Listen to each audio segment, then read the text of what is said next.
welcome to Games as Lit 101.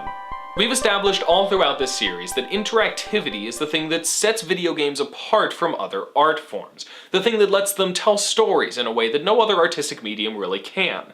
And we've also talked a good deal about the various ways that interactivity can be implemented into an interactive story.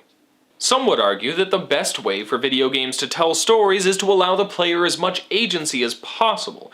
Others, though, would argue that too much player freedom can get in the way of a creator's vision and mess with the artistic intent of the work.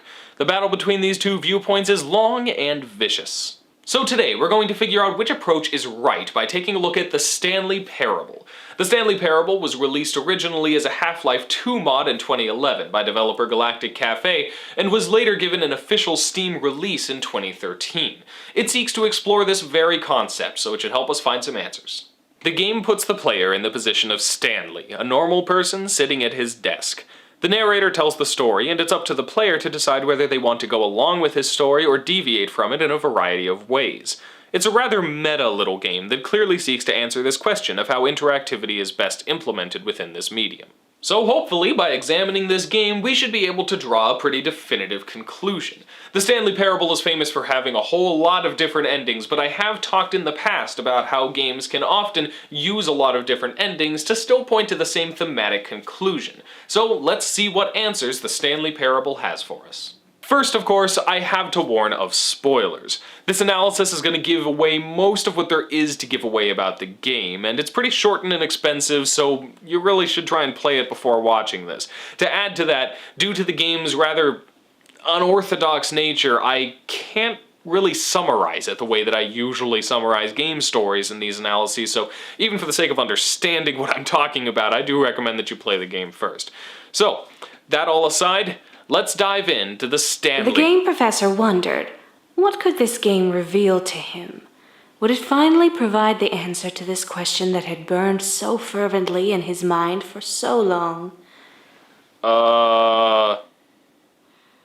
What? But if he wanted to discover this meaning, he needed a hypothesis.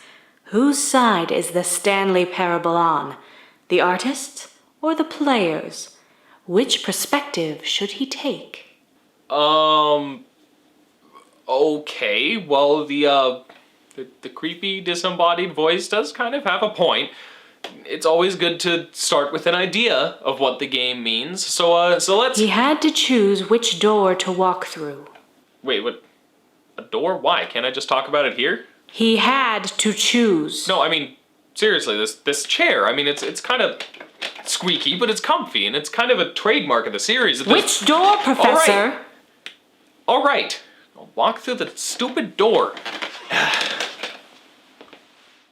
Well then, I'll go left to talk about the game as though it supports the idea of authorial intent being the most important, and the right door if I'm going to talk more about player freedom as the most important element of interactive storytelling. Both are legitimate options. I wonder if I can come back and take the other one once I'm done. Well, gotta make one choice or another. Yep, just gotta click on the door I want. Or click the link in the descriptions if the annotations are turned off, I guess. Alright then, let's go.